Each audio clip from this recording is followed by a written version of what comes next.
Glória a Deus. Louvado seja o nome do nosso amado Senhor Jesus Cristo. A Ele seja toda a honra, toda a glória e todo o louvor.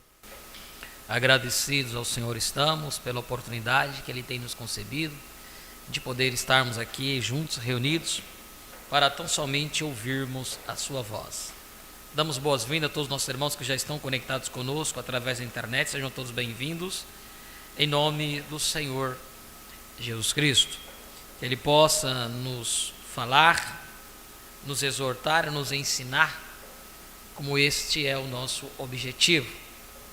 Queremos também adorá-lo, pois Ele é o único digno de toda honra, toda glória e todo louvor. Nós vamos ficar de pé em Tiago capítulo 4.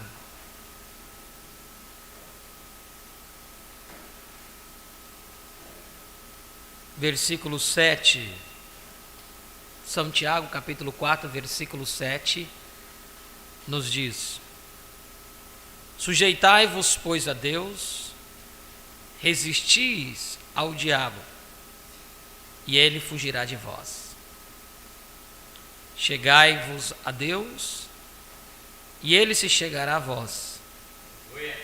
Alimpai as mãos, pecadores, e vós de duplo ânimo purificai os corações. Senti as vossas misérias, e lamentai e chorai. Converta-se o vosso riso em pranto, e o vosso gozo em tristeza. Humilhai-vos perante o Senhor, e Ele vos exaltará. Fechemos nossos olhos e oremos ao Senhor. Há um pedido de oração aqui por Maria Luísa, por enfermidade. Nós vamos estar orando por ela também, e um levantar de mão, e aqueles que têm uma necessidade possam fazer na presença do Senhor neste momento. Pai, em nome de Jesus Cristo, nós te agradecemos, Senhor, pela tua bondade, pela tua infinita misericórdia que tem sido derramado sobre cada um de nós. Te agradecemos, ó Pai, pelo fôlego de vida que tu tens concebido a cada um de nós, pelo alimento provido em nossas mesas, em nossos lares, ó Pai, que nunca tem deixado faltar, ó Deus bendito. Nós te agradecemos, Senhor. Te agradecemos por tudo, ó Pai, até mesmo pelas dificuldades, pois é através das dificuldades que nos aproximamos mais da tua presença. É através da alegria que vem o sentimento de gratidão a ti, ó Pai, por tudo que tu tens feito a cada um de nós. Ó Pai, por isso que Paulo nos diz: em tudo dai graças. Ó Deus bendito, nós rogamos aqui, levantamos nossas mãos em favor desta irmã Maria Luísa, que está enferma, está internada no hospital. Ó Pai, há um pedido de oração aqui. Ó Deus, nós levantamos nossas mãos em favor daquela alma, daquela vida. Teu Espírito Santo possa refrigerar o seu coração, o seu corpo, todo o seu ser, e conceder-lhe, ó Pai, a sua restauração. Nós também pedimos não somente a ela, mas a cada um daqueles que tem estado nos leitos de hospitais, ó Pai, sofrendo. Ó Deus bendito, o sofrimento muitas vezes vem para nos aproximar da tua presença, para mostrar que tu és o único que pode nos curar, nos libertar e de nos restaurar, ó Pai. Tu possa, através de todo o problema, toda a dificuldade, tomar posse dos corações dos teus filhos, ó Pai, e que eles possam reconhecer-te como o único e suficiente Salvador.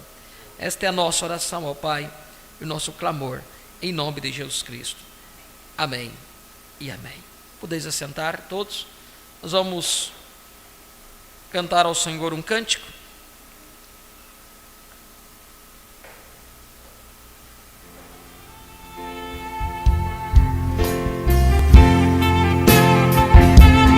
Não tem lógica.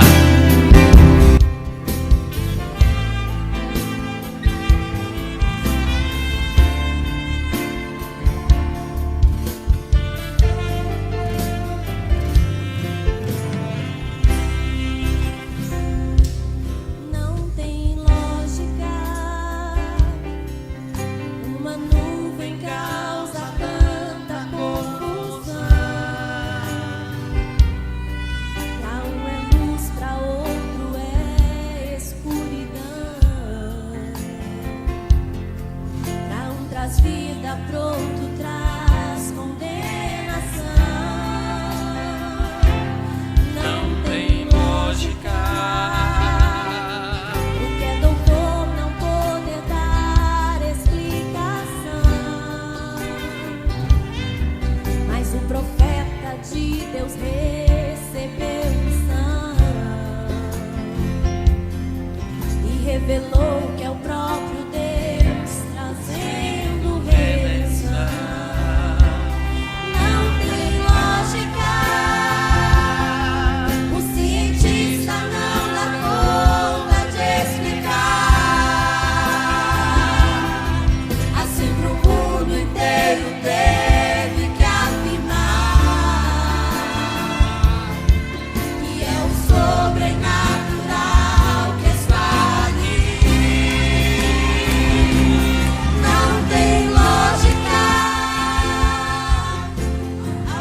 a verdade pura. Deus vai agir fora da lógica pra te mostrar que pra Ele não tem hora, dia nem lugar.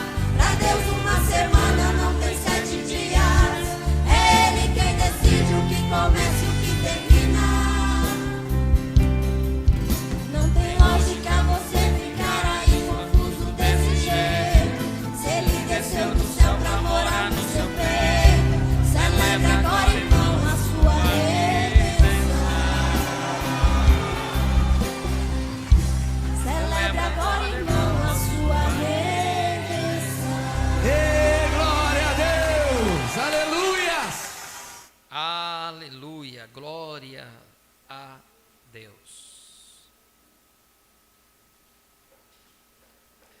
Nós estamos falando sobre a mensagem Apocalipse, capítulo 4, segunda parte. Nós nos detivemos num assunto onde o profeta estava falando sobre a aparição de Deus. Deus deixou-se ver, deixou-se ser fotografado. Não somente ali nós vimos, né, em Houston, aquela luz cor de âmbar, aquela coluna de fogo acima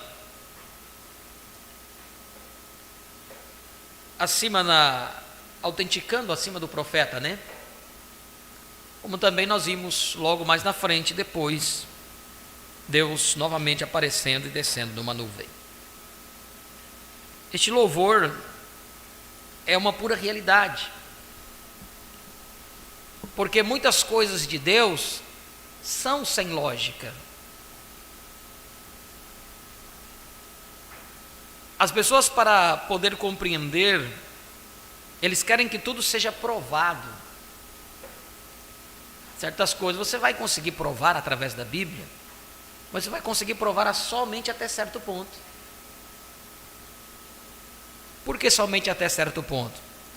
Porque há coisas ali que você tem que deve ser captado através da fé. E a fé você não consegue provar. Fé é uma revelação. Ao mesmo tempo que a luz ilumina o caminho para você, é a mesma luz que cega o outro. A mesma luz que iluminou você para saber qual é o nome do Senhor, para saber um batismo correto, para saber uma santa ceia correta, para saber uma adoração correta na presença do Senhor hoje, é a mesma luz que cega os outros e fazem com que os outros não entendam, não enxerguem, ofusca. Nós vemos ali em Gênesis, em Êxodo, e na mensagem onde eu penso que os pentecostais falharam, que o profeta diz que a coluna de fogo na noite iluminava o caminho para os nossos irmãos hebreus. Porém, o exército dos egípcios atrás não viam aquela luz. No meio da escuridão eles não podiam ver, porque senão eles conseguiam enxergar onde os hebreus estavam. Então, muitas vezes você vai tentar provar a revelação de Deus hoje, você vai conseguir chegar só até um certo ponto. Muitos conseguiram chegar até certo ponto, onde Deus enviou um profeta, prometeu nos enviar um profeta, mas eles não conseguem captar as entrelinhas, eles não conseguem captar a vinda do Senhor, a aparição do Senhor. Quando se deu a aparição? Antes de 63. Há várias mensagens, o profeta diz: o Senhor nos tem aparecido. O Senhor já estava aparecendo antes de 63, através de um ministério profético. Mas quando foi em 63, aquela coluna de fogo de 55 que pairou sobre a cabeça do profeta, aquela coluna de fogo desceu em uma nuvem, deixando-os ver pelos milhares e milhares de olhos aqui na terra para ver. E até hoje repercute-se a notícia desta nuvem misteriosa. Os cientistas estudiosos, aqueles que buscam uma lógica, que tudo para eles tem que ter uma lógica. Eles não conseguem provar, não conseguem entender como. Para eles foi algo sem lógica aquela nuvem aparecer ali, naquela distância, porque naquela distância, naquela altura, não tinha umidade, então não tinha como aparecer uma nuvem. Então para eles era sem lógica. Nos dias de Noé, era sem lógica cair água do céu. Por quê? Porque não havia o processo da condensação. O processo da condensação, que aprendemos na escola, é o sol faz com que seque a água sobe, carrega as nuvens, quando elas estão muito carregadas, elas soltam, que é a chuva, e isso é o processo da condensação. Mas naquele tempo eles não sabiam sobre isso, e não havia isso, porque não chovia. Mas quando foi falado a primeira vez que ia cair uma chuva, eles acharam sem lógica. Como que Noé podia provar que cairia água do céu? Tem uma mensagem onde o profeta disse que a ciência era muito mais avançada, e nessa mesma mensagem o profeta disse aqui, que acho que foi no culto passado, nós estávamos lendo, diz aqui, recentemente, quer dizer, naquele tempo, em 61 já, em janeiro de 61, que foi quando foi pregada essa mensagem, Apocalipse capítulo 4, segunda parte. O profeta diz: recentemente encontraram no México um sistema hidráulico da geração antediluviana. E nessa mesma mensagem ele diz assim: olha, se o povo descobrir a usar o poder atômico, eles terão a mesma capacidade que aquela era antediluviana tinha. Vocês lembram? Eu estou apenas recordando. Se eles conseguirem manusear esse poder atômico, ele diz, chegou a dizer, porque nem o poder que nós temos, poder da gasolina, né, e dos gases, nós não teríamos capacidade de fazer o que eles fizeram. E a guerra científica hoje, a luta do ser humano através da ciência, é poder dominar este poder atômico. Dominar este poder atômico. Eles têm conseguido ainda chegar até o nível de criar bombas. E essas bombas estão aí criadas. São tantas bombas criadas, mas 2 bombas dessas que é o suficiente para acabar com o mundo. Mas tem mais, só os Estados Unidos tem mais de 250 e poucos. Fora a China, Rússia, todos os países considerados primeiro mundo. Coreia do Norte e tantas outras. Então, a revelação hoje do dia que nós estamos vivendo também é sem lógica. Você não vai conseguir provar tudo. Por isso que muitos chegam ao ponto de eles não conseguir isto, de provar, então eles começam a desfalecer na fé. Porque eles nunca obtiveram uma revelação dentro. Então, uma vez que você é revelado, você olha para a Escritura e você vê ela desvelada diante de você. Você entende e olha as profecias se cumprindo. Mas quando a revelação não vem do céu, não vem do Pai, não vem do Mestre, porque é o mesmo. O Espírito Santo é o mesmo Pai, não é a segunda pessoa da Trindade? É a primeira. É o Espírito da primeira. É o único. Então, quando ele vem, ele abre o teu entendimento, a revelação para você compreender. Muitas vezes, você vai deixar os teólogos, olhar para os teólogos, sabe manusear tão bem a palavra, a Bíblia, e vão para um lado, vão para outro, para provar para você que Deus é 3. Para provar para você tantas outras coisas colocado pelo homem, e nada sabem da revelação de Deus, porque a revelação de Deus só pode ser alcançada através da fé. Não há outro meio de alcançar.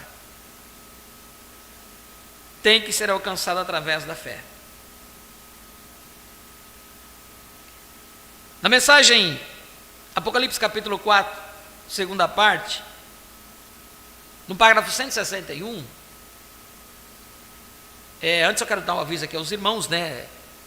Já temos enviado nossas contribuições aos irmãos do Rio Grande do Sul. Alguns irmãos que já contribuíram, já foram encaminhado isto, né, aos irmãos ali. E já está chegando provisões. De momento, o que eles estão mais precisando mesmo é água, alimento. Porque não adianta levar muita roupa que não tem nem onde colocar. Não tem casa. Né? Então os irmãos têm juntado do país todo, né? Têm unido forças.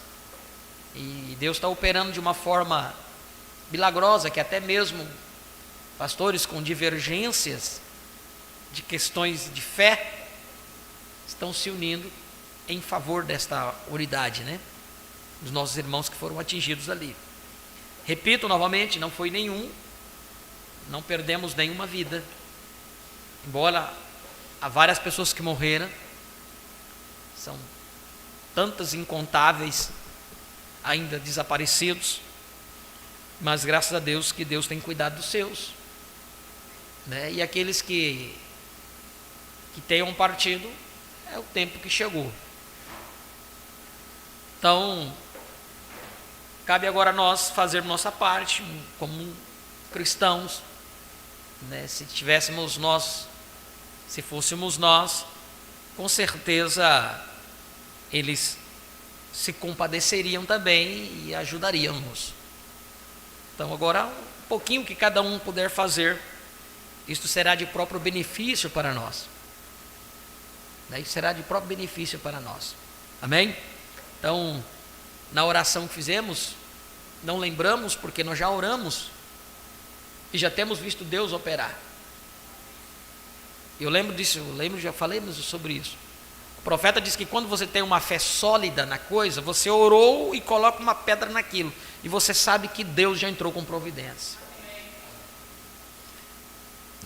É nisso que nós temos que entender. Então, voltando aqui à mensagem, Apocalipse capítulo 4, e parágrafo 61, nos diz da seguinte maneira: eu quero que vocês recordem, Deus ainda existe nas mesmas cores, aquele cor de âmbar, né? Cor âmbar, amarelo esverdeado, o amarelo com verde. Eu quero que vocês recordem, Deus ainda existe nas mesmas cores, dos lombos de cima, fogo, cor âmbar, filmado com uma câmera ou com uma câmera colorida, âmbar de seus lombos para cima, de seus lombos para baixo e todo ao redor, muitas cores como as do arco-íris no céu, depois de uma chuva. Jesus Cristo é o mesmo ontem, hoje e para sempre. O Espírito Santo continua em seu poder, permanece na sua igreja neste último dia. Aí está você, não eu estava apenas ali de pé, mas era uma foto que foi tirada, e eu quero que você olhe para aquilo exatamente o que Ezequiel viu, as mesmas cores, a mesma forma, e agiu do mesmo modo. A foto do profeta com a coluna de fogo na cabeça, esta foto que o profeta está falando, a coluna de fogo apareceu em 55, Houston. Porque aqui a nuvem não tinha aparecido ainda. Aqui era a coluna de fogo. As mesmas cores, as mesmas formas, e agiu do mesmo modo, e resplandeceu do mesmo modo nas criaturas viventes. O que é isto? As criaturas viventes representam a igreja viva, a igreja que está vivendo através do poder e da ressurreição de Cristo, amém? Aquelas mesmas cores âmbar cobriam isso dos lombos para cima, dos lombos para baixo.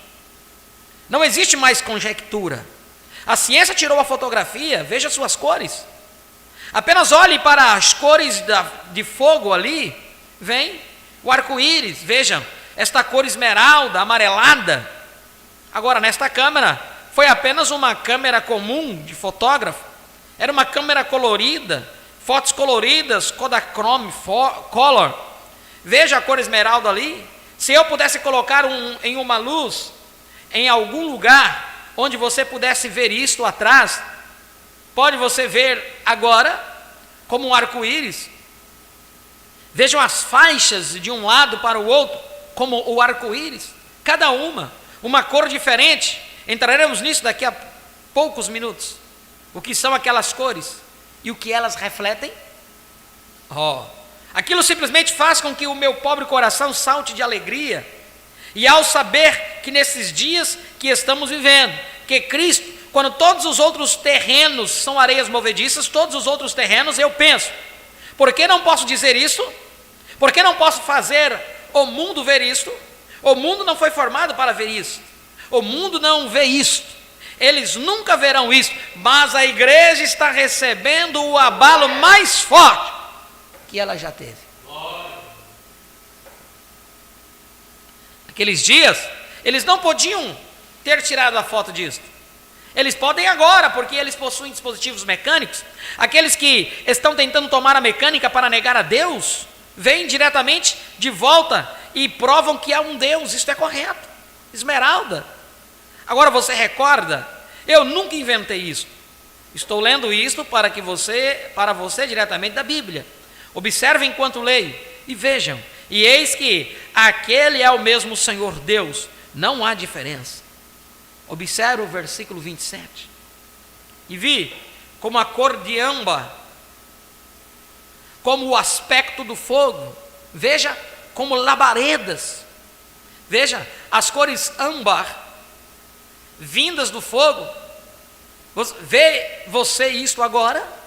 Âmbar esta é a cor âmbar vinda do fogo. Aqui embaixo diz, e a aparência como de um arco, um arco-íris no dia da chuva, arco-íris nos dias após uma chuva. E ali havia uma criatura vivente, o que João representava toda a igreja que foi tomada. Eu lhes digo, uma pessoa aqui em uma visão pode representar todo o corpo de Cristo. Compreender? Agora observe. E vi como a cor de âmbar, como o aspecto de fogo, pelo interior dele, desde a semelhança, da semelhança dos seus lombos e daí para cima, e desde a semelhança dos seus lombos e daí para baixo, e vi como a semelhança do fogo. Observe, veja, o jato de fogo. De quê? O arco-íris, as 7 cores. Agora, observe, há exatamente 7 cores ali, e o arco-íris tem 7 cores. Vi como a semelhança de fogo, e um resplendor ao redor dele, como o aspecto do arco que aparece na nuvem no dia da chuva. Assim era o aspecto do resplendor em redor, ao redor do trono de Deus vem. Este era o aspecto da semelhança da glória do Senhor. Não o Senhor, agora, a glória do Senhor. A glória do Senhor cobria sua igreja, porque Ele está em sua igreja. Amém. Isso soa como tolice aos insensatos, mas quão grande é isto para aqueles que creem nisto. Vem. Este era o aspecto da semelhança da glória do Senhor. E vendo isso, caí sobre o meu rosto e ouvi a voz de quem falava. Agora, fazemos uma pergunta. Quando ele diz que esta glória está sobre a sua igreja, que esta luz está sobre a sua igreja, de que forma? Porque ela foi vista através do profeta. Ela foi vista sobre o profeta, autenticando o profeta. E depois ela sumiu.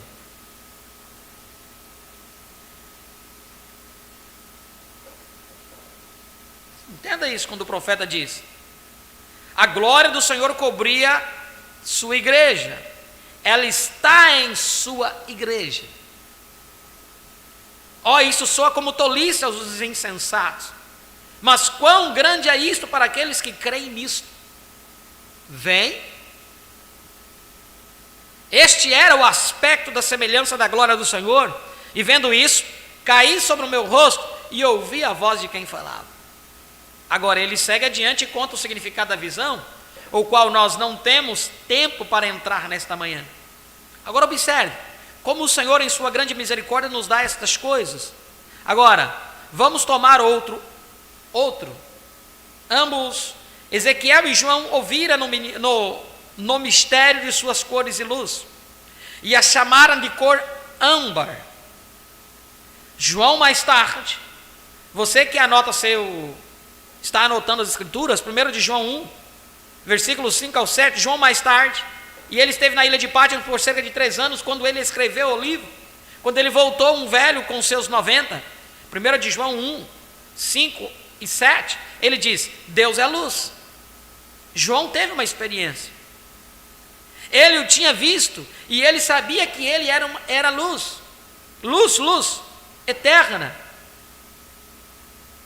não luz cósmica, não luz de lâmpada, luz elétrica, não luz de lâmpada, luz elétrica, luz do sol, mas luz eterna.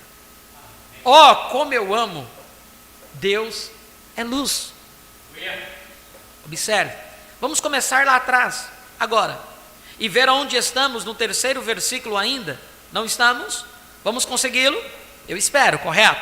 E o que estava sentado era na aparência como a pedra de jaspe sardônica, e o arco celeste estava ao redor do trono, e parecia semelhante a esmeralda verde amarelado.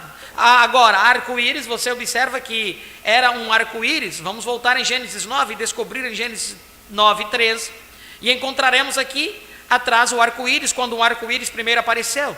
Gênesis capítulo 9, e começaremos com o versículo 13. Gênesis capítulo 9, versículo 13. Todos vocês gostam disso? Oh, eu amo isto. Eu não apenas gosto disso, eu amo isto. Veja, o meu arco tinha posto na nuvem. O meu arco tem um posto na nuvem. Este será por sinal, observe, sinal do concerto entre mim e a terra. O que? Entre mim e Noé. Não. Entre mim e Noé, não. Entre mim e a terra. E acontecerá que, quando eu trouxer nuvens sobre a terra, aparecerá o arco nas nuvens. Aleluia. Então me lembrarei do meu concerto que está entre mim e vós. Agora, ele volta para o seu concerto entre eles. Mas o pacto do arco-íris, veja, o concerto era vida para Noé, que ele o havia poupado, mas o concerto que Deus fez consigo mesmo foi um arco-íris, que ele não... Agora, eu lhe mostrarei qual era o concerto de Noé para com Deus em 1 minuto. Mas este aqui era o próprio concerto de Deus consigo mesmo. Amém? Um arco-íris. Agora, nós descobrimos que o concerto, então, é um sinal. Um sinal. Deus disse que era um sinal aqui. Ele não disse, vem. O meu arco tem um posto nas nuvens. Aquilo foi depois da destruição do mundo. Destruído por água. Toda a carne além de Noé. Noé foi destruída. Este será por sinal no concerto entre mim e a terra. Não mim e o mundo. O mundo é o cosmos. Vem? Mas isto é entre mim e a terra. Deus disse, eu fiz a terra. E eu tão malvadamente supliquei por isso, que eu simplesmente a virasse de cabeça para baixo e a cobrisse de água, cada pedaço. E eu não deveria ter feito isso, talvez. Ele diz, eu até mesmo senti muito. Foi uma coisa bastante horrível. O que você acha que será quando ele vier em sua ira? Agora, esteja certo, amigo pecador. Esteja vigiando e esperando para ver aquele espetáculo. Ele está vindo novamente. Você crê nisto? Amém? Ele está vindo novamente. Eu amo isso. Você não ama? Quer você ser contado como um de seus inimigos? Eu não gostaria de ser. Você gostaria?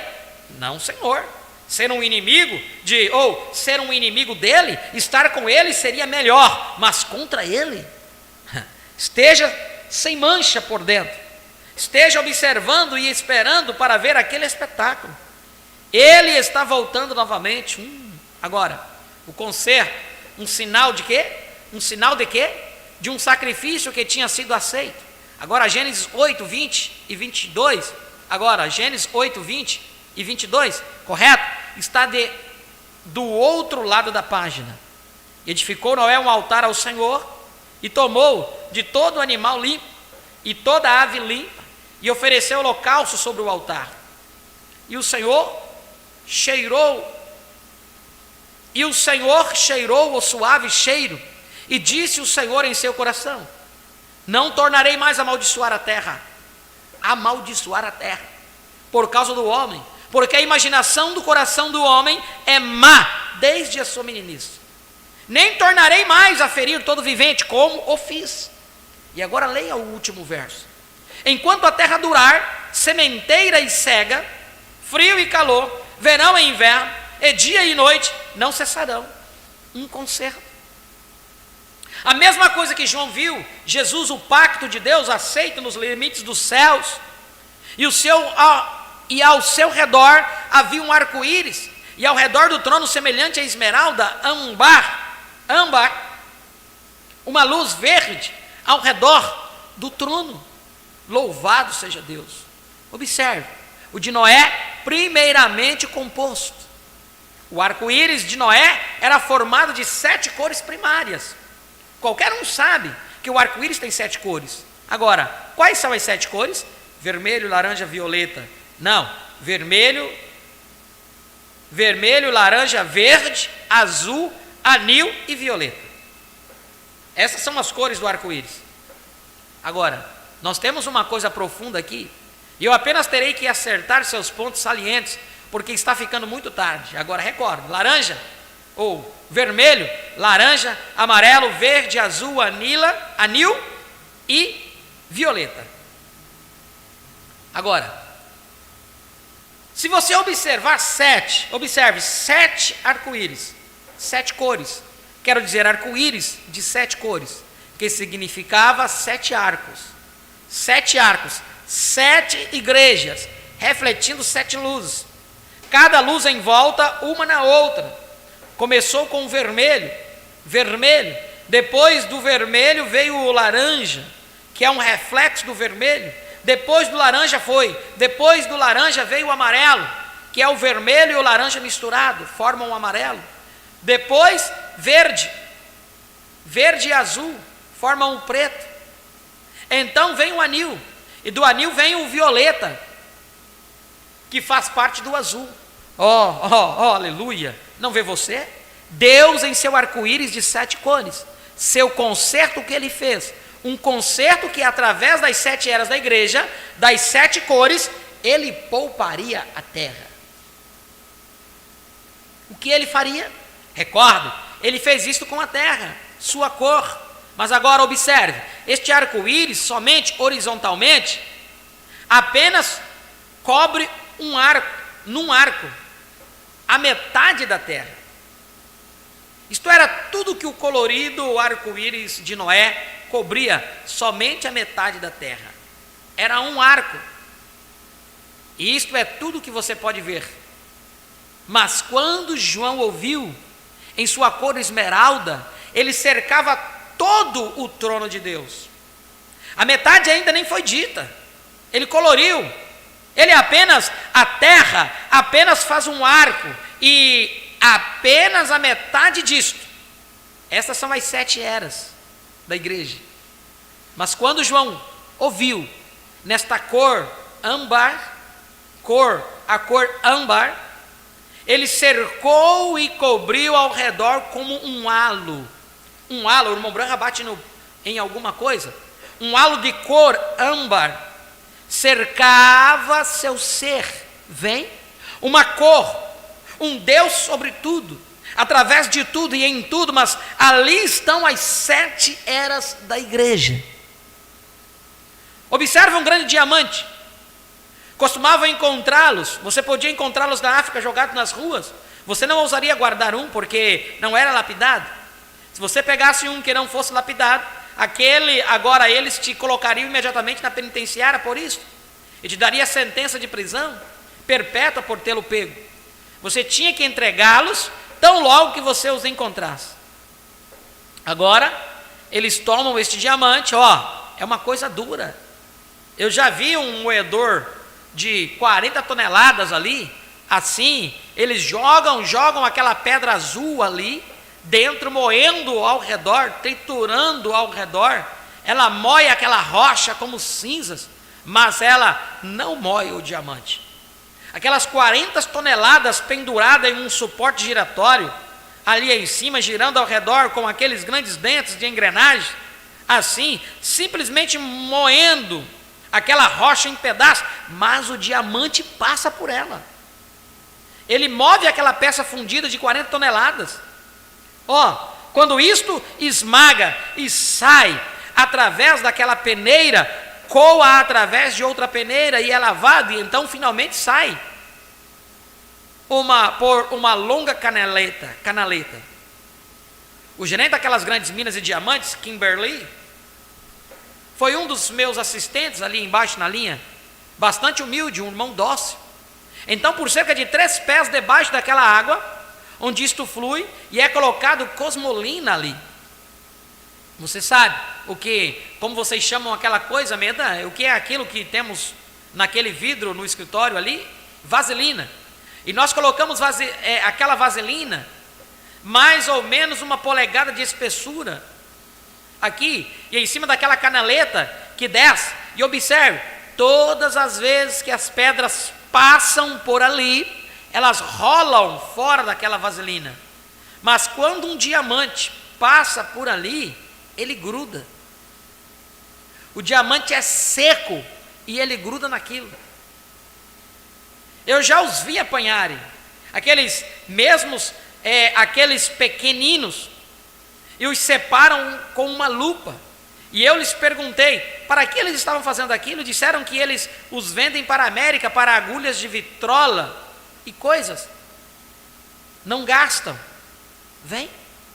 Mas aqueles grandes diamantes agora, ali, estão eles, apenas uma grande esfera. Mas quando eles os pegam e apanham máquinas elétricas e os lapidam, e fazem um diamante lapidado, e quando eles o lapidam, é para refletir as cores de fogo de seu quilate, e ele refletirá as 7 cores também. Como Jesus! Você pode ter muito dinheiro, você pode ser proprietário de uma frota de Cadillacs, você pode ser o pastor de algum grande necrotério, ou uma catedral de alguma coisa, você pode ser um bispo, ou um arcebispo, mas irmão, quando você encontra aquela joia, aquele diamante, um homem vende todo o seu bem que possui, entrega tudo mais. Veja, a Virgem Hércia, o que ela fez? Ela teve que vender algo para comprar seu azeite. O que ela teve que vender? Seus velhos credos e denominações e coisas. Ela vendeu tudo o que ela tinha para encontrar Cristo. Cristo, aquela grande joia, Jesus, aquele corpo.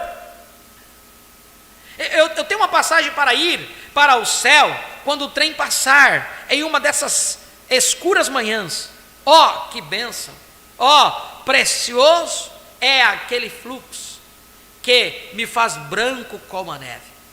Nenhuma outra fonte conheço, nada a não ser o sangue de Jesus. Nenhuma popularidade, nenhuma grande coisa, nada, nenhuma riqueza, nada. Apenas dê-me aquele fluxo precioso, isto é tudo. Nada trago em meus braços, simplesmente na tua cruz eu seguro. Aquela grande joia, o que foi isto? Era perfeito. Foi na idade de 33 anos e meio, quando Deus a colocou naquela grande máquina de trituração, quando Ele o tomou e começou a moldá-lo, Ele o lapidou, Ele o moeu, Ele o feriu. Ele foi ferido por nossas transgressões, moído por nossa iniquidade, o castigo que nos traz a paz estava sobre Ele, e pelas suas pisaduras fomos sarados. O que Deus fez para aquele homem perfeito? Havia apenas um deles no mundo, apenas um no mundo, aquele era ele, e Deus o talhou aqui, e ele foi ferido por nossas transgressões, porque eu era um pecador. Ele deixou aquela luz do arco-íris de suas 7 eras da igreja brilhar sobre mim, para fazer conhecido que ele foi ferido por minhas transgressões. Aí está o vosso arco-íris de 7 cores. Ele foi ferido por nossas iniquidades. O castigo que nos traz a paz estava sobre ele. Pelas suas pisaduras fomos sarados. Deus o lapidou e o feriu e o moeu e o lapidou para que ele pudesse refletir através de suas agonizantes feridas perdão de pecados, alegrias, paz, longanimidade, bondade, mansidão, humildade. Os 7 Espíritos de Deus são os 7 frutos do Espírito que refletiria de volta em seu povo. Ele foi ferido, moldado e formado para que a luz de Deus brilhando, através do corpo daquele homem, pudesse redimir ao mundo inteiro. Quando eu for levantado da terra, eu atrairei todos os homens a mim. Observe as cores do arco-íris, como elas refletem. Mas quando João ouviu aqui, o que era isto? O dia da redenção havia terminado, estava tudo acabado.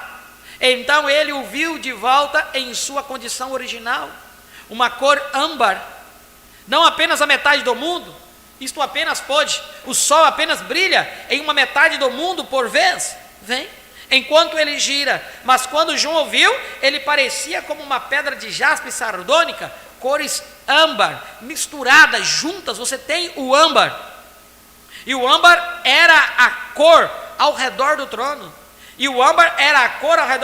ó que coisa, eu lhes digo que poderíamos apenas seguir e seguir, 7 Espíritos, 7 cores, 7 eras da igreja, 7 ministérios, 7 luzes, tudo em 7, Deus é perfeito no 7, Deus trabalhou 6 dias, no 7º ele descansou. O mundo existirá por 6.000 anos, e no 7º 1000 será o milênio. Observe, em meio círculo, a metade ainda não era conhecida. Agora, com certeza estas coisas representam algo.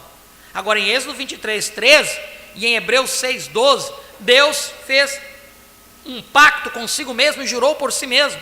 Hebreus 13 nos diz isso, ou 9:13, que ele jurou por si mesmo. Não havia outro maior por quem jurar, quando ele disse a Abraão e Isaac, e ali ele disse a Abraão que ele faria um pacto com ele, um pacto eterno. Deus, um pacto é sempre feito através de um juramento.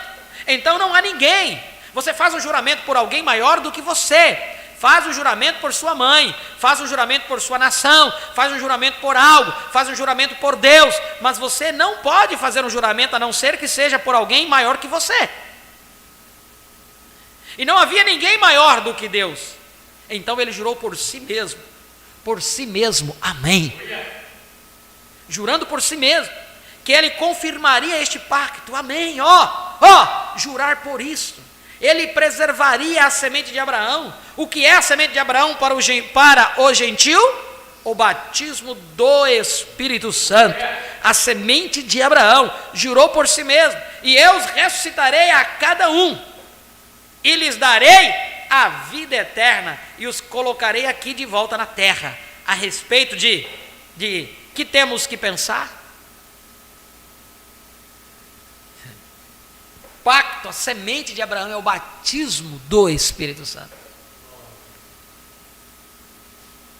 Então nós o vemos no círculo do arco verde, cor âmbar, este esverdeado.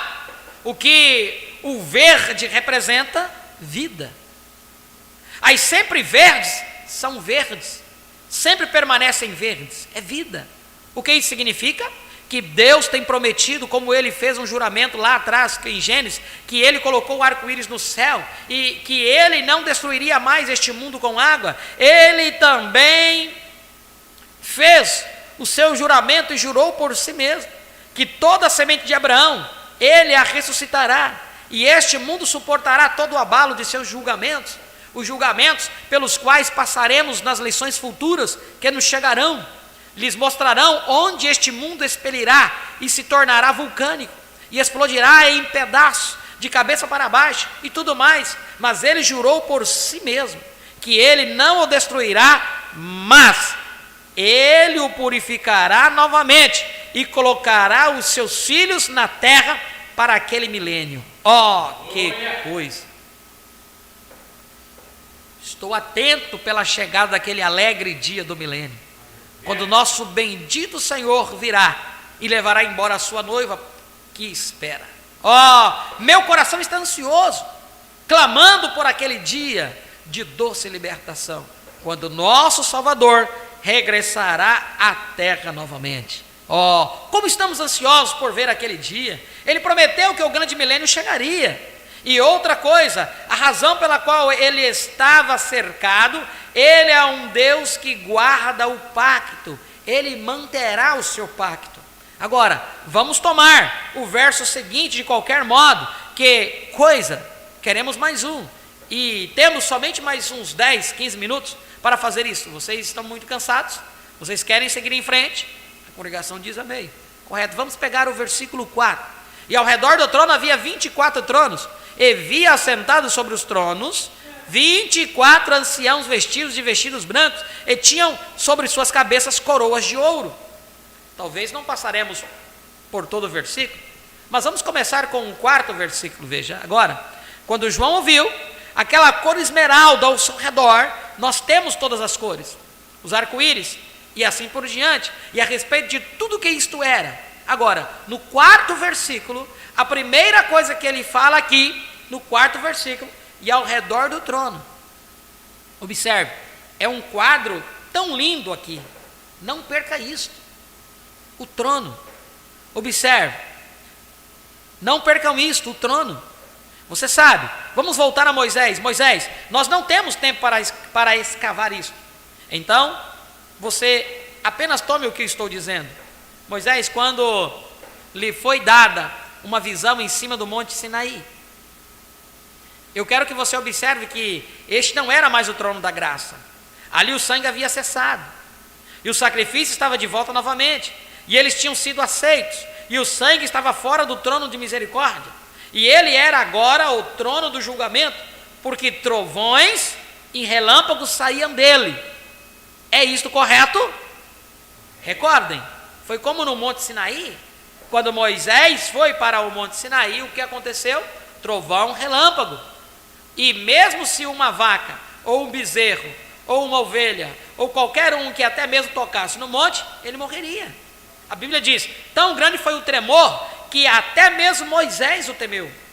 E Moisés disse, tire as suas sandálias. E Moisés diz, tire as suas sandálias aqui, está em terra santa. Josué, o grande guerreiro, era para levar os filhos para o outro lado e dividir sua herança. Só pôde subir até a metade do monte.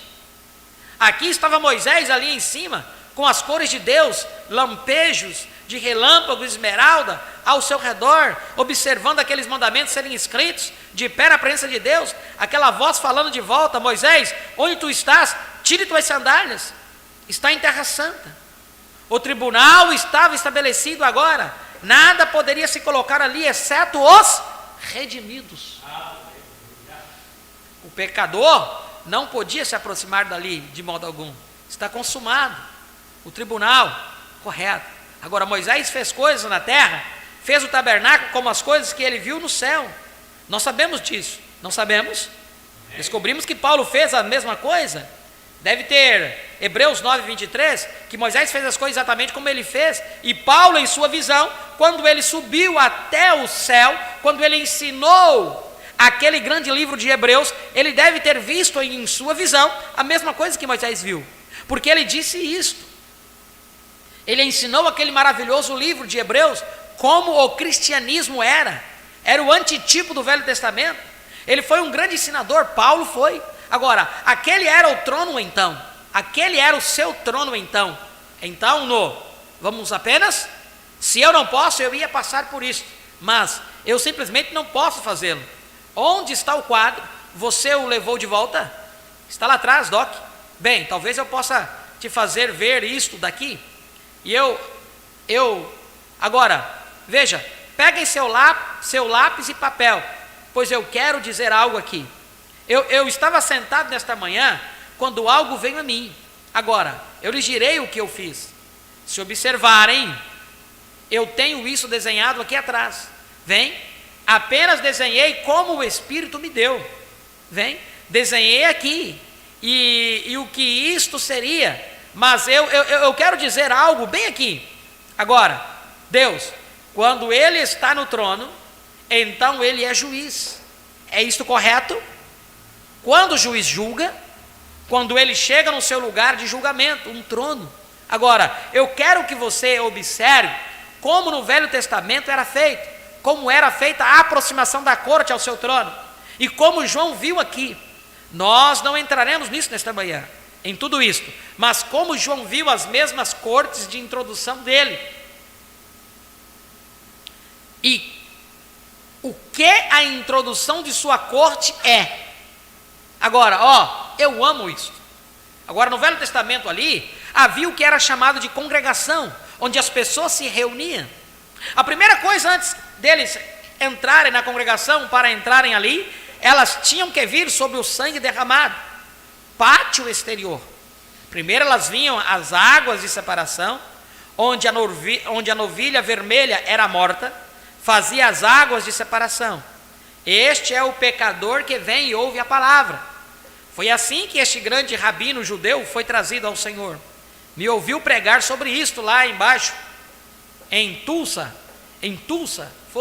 estávamos ali em Tulsa, Oklahoma, e ele foi até ali, apenas um curioso, e ele foi depois do culto, ele disse, eu sei, ele é um dos 7 rabinos de projeção no mundo, e ele foi até ali, disse, eu quero ver o que esses homens cristãos de negócio, eles os chamam de pentecostais, eu quero ir e assentar e ouvir.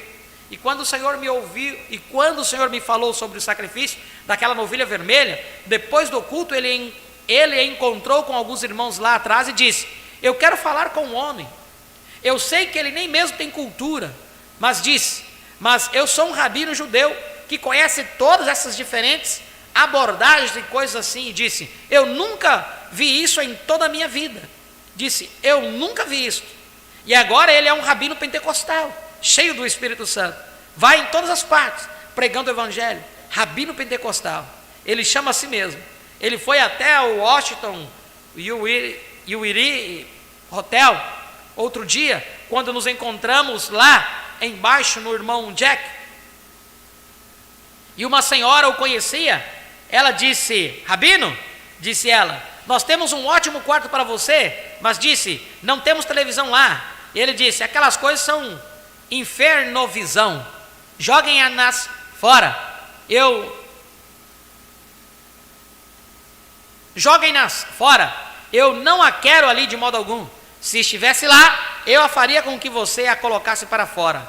Ela disse, rabino, ele disse, eu sou um rabino pentecostal, aleluia, disse, agora, quando você for a Israel, irmão Branham, eu quero ir com você, disse, podemos levar isto para o nosso povo? Eu disse, agora não, rabino, agora não, ainda não é a hora, espere um pouquinho. Agora, observe aqueles lugares santos. Agora, quando você entrava nos átrios, primeiro eram os átrios, o átrio exterior. O seguinte era o altar, onde os sacrifícios eram oferecidos, o altar de bronze. Então, do lado de fora do altar de bronze, havia um véu pendurado, aqui, que dava entrada ao Santo dos Santos. E ali dentro estava o propiciatório, ali estavam os querubins. É nisso que eu queria entrar na nossa próxima lição. Aqueles querubins sombreando o propiciatório. Ó que coisa. Nós poderíamos simplesmente permanecer o mês inteiro nisso. Vem naquele querubim. Agora observe. Enquanto entravam, a congregação podia ir ali. Os sacerdotes podiam se colocar aqui. Mas somente o sumo sacerdote podia entrar lá. Uma vez por ano. Levando o sangue consigo. Ele tinha que estar vestido de uma determinada maneira, um determinado traje, tinha que ter um sino e uma romã em um e o outro, um e o outro. E quando ele andava, ele tinha que andar de certo modo. Enquanto ele andava, ele tocava: Santo, Santo ao Senhor, Santo, Santo, Santo ao Senhor. Aqueles sinos e romãs tocavam juntos: Santo, Santo, Santo. Por quê? Ele estava aproximando de Deus, tendo o sangue do pacto em sua mão, indo diante dele, carregando o sangue, ungido. Ó, que coisa! Com certos perfumes, suas roupas tinham que ser feitas através de mãos cheias do Espírito Santo. Mãos especializadas faziam suas roupas, a rosa de Saron, o azeite da unção, derramando em sua cabeça. E o azeite escorria por sua barba, e então sobre ele, deixando um aroma real, a romã e o sino, levando o sangue do cordeiro inocente, e ele não ousava se aproximar daquele véu fora. Ele morreria bem ali, onde ele estava de pé. Então ele tinha que ir andando de um certo modo: Santo, Santo, Santo ao Senhor, Santo, Santo, Santo, aproximando de Deus, ao Senhor, Santo, Santo, Santo. E ele entrava ali e oferecia o sangue no propiciatório uma vez por ano. E enquanto ele entrava ali dentro, ele era privilegiado ao ver a glória da Shekinah. Quando a coluna de fogo, a luz esmeralda vinha, o que guiou para fora os filhos de Israel, ele até mesmo esfumaçava o templo para que ninguém pudesse ver aquilo. A glória do Senhor caía até que tudo estivesse enfumaçado. E ele vinha em si mesmo, entrava atrás do véu e se estabelecia no propiciatório, no Santo dos Santos. O lugar santíssimo é chamado Santo dos Santos. E ele tinha que estar vestido de uma certa maneira, andar de uma certa maneira, ungido de um certo modo. Ele era uma pessoa especial para entrar ali, como a congregação devia invejá-lo. Mas quando Jesus morreu, aleluia, o véu do templo se rasgou. Não somente o sumo sacerdote, mas seja quem for que desejar, pode ter aquela mesma unção da glória da Shekinah e andar numa vida santa, aleluia, santo, santo, santo ao Senhor, e se aproximar da própria presença de Deus, através do sangue de Jesus, Cristo diante de si. Tome-o Senhor Jesus, aqui está um homem doente, ele é o meu irmão, ele está no leito da morte, neste momento agora para morrer. Estou me aproximando de ti, santo, santo, santo ao Senhor. Para quê? Como um sumo sacerdote. Para quê? A favor do meu irmão. Santo, santo ao Senhor. Aleluia! Aí está você. Seu andar diário, o seu falar diário, o seu comportamento diário, seu coração, sua alma e tudo, santo, santo, santo ao Senhor. Nenhuma raiz de amargura, nada mais. Santo, santo, santo ao Senhor. Santo, santo, santo ao Senhor. Enquanto começamos a nos aproximar a favor de nosso irmão, quem desejar pode vir, ungido. O sangue está na sua frente, o sangue vai na frente dele tocando: santo, santo, santo ao Senhor, aleluia. Agora, aquele era o átrio externo, o lugar santo, e o lugar santo, e o santo dos santos, aquele era o santuário de Deus na terra. Observe, foi tipificado segundo o do céu. Agora, vamos voltar diretamente agora a esta mesma escritura. À medida que entramos em Apocalipse, podemos voltar diretamente a isso de novo. Vem, agora João, onde está João? No átrio. Vamos apenas ler só mais um pouquinho adiante aqui, para que então você tenha uma ideia. E do trono saíam relâmpagos, trovões, vozes, e ali havia 7 lâmpadas de fogo. Espere entrarmos naquilo. Diante do trono ardiam 7 lâmpadas de fogo, que são os 7 Espíritos de Deus, refletindo a luz de Deus na igreja, diretamente do trono de Deus, não através de um seminário, não através de algum bispo, mas do trono de Deus, através da revelação do poder da sua ressurreição. Aleluia. Fazendo o mesmo ontem, hoje, o mesmo ontem e eternamente. Aquelas 7 estrelas ali, refletindo aquela luz, a luz da Shekinah, da glória da Shekinah, do Santo dos Santos, 7 lâmpadas em fogo, colocadas no topo daqueles castiçais, refletindo sua luz, suas cores, do seu poder, da sua ressurreição, diretamente para a igreja. Amém. E havia diante do trono, como um mar de vidro, semelhante ao cristal, e no meio do trono e ao redor do trono, 4 animais cheios de olhos, por diante e por detrás. E ele segue adiante e começa a dar a esses animais a mesma coisa que Ezequiel viu, aqueles guardas, um como homem, um como leão e um como a águia. Que foi isto? Agora observe, quando nós o trazemos e mostramos que o leão da tribo de Judá e todos aqueles de suas diferentes tribos se assentavam nos 4 muros, e eles estavam guardando este propiciatório, que quadro! Eu apenas há grandes dias pela frente, como os temos visto. Agora, aquele era o trono de Deus no céu. Moisés o exemplificou na terra. Era o trono de Deus, porque o seu tribunal estava representado aqui na terra, no Santo dos Santos. Deus, todo Israel vinha até aquele lugar para encontrar misericórdia, porque Deus só era encontrado sobre o sangue derramado. Agora ouçam atentamente, então a glória da Shekinah se foi daquele trono de misericórdia um dia e se estabeleceu em outro tabernáculo. Amém. Este, o Pai, a ninguém julga, mas ele entregou todo o julgamento ao Filho, o tribunal de Deus. Vocês falam contra mim, isto vos será perdoado. Falar outro está vindo, outro propiciatório falar, vocês podem falar contra o Filho do Homem, e eu vos perdoarei. Mas um dia o Espírito Santo virá para habitar no coração das pessoas, uma palavra contra ele nunca vos será perdoada. Isto continua ficando mais severo e mais severo o tempo todo, o julgamento, porque Deus continuamente está desgastando a sua paciência, tentando levar os pecadores até Ele para se reconciliarem. Primeiro, ele estava nos céus, acima e brilhando nas estrelas. Em segundo lugar, ele estava na terra, brilhando através da glória da Shekinah. Depois, ele veio e foi feito carne e habitou no nosso meio.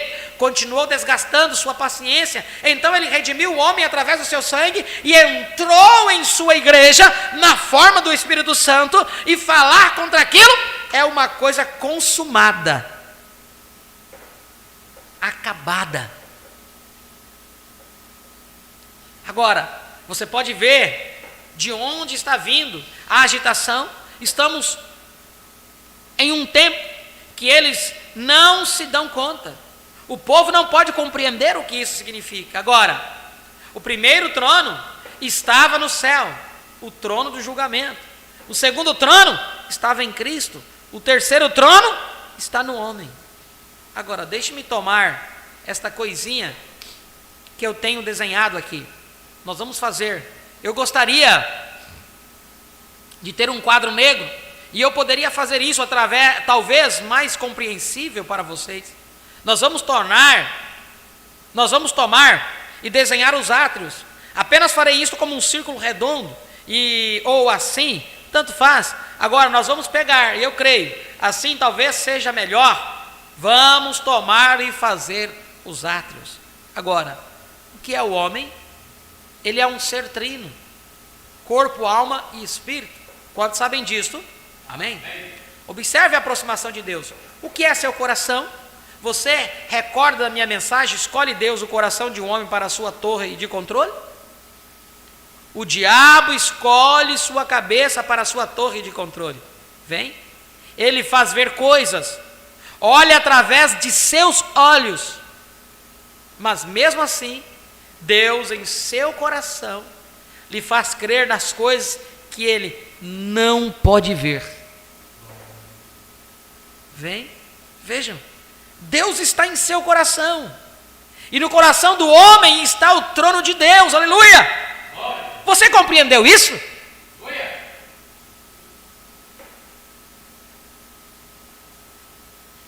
do homem.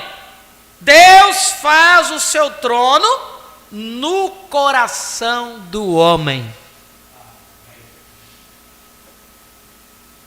Lembremos aqui, irmãos, que esta mensagem foi pregada depois das eras.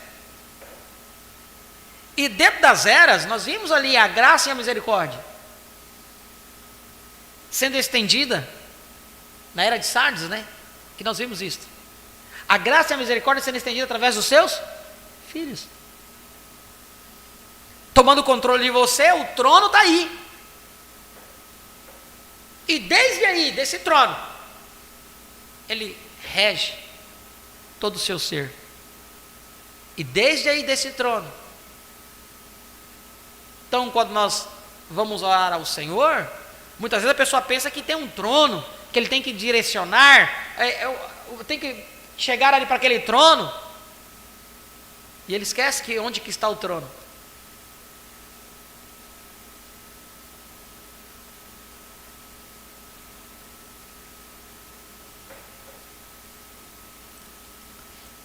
Deus faz o seu trono no coração do homem.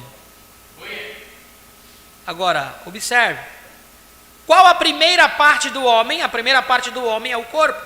A parte seguinte é a sua alma, que é a natureza do seu espírito, que o faz ser o que ele é. Ele aproxima agora. Agora, a terceira parte do homem é seu espírito. E seu espírito está no centro do seu coração. E no centro do coração é onde Deus chega para o trono. Vocês se recordam recentemente?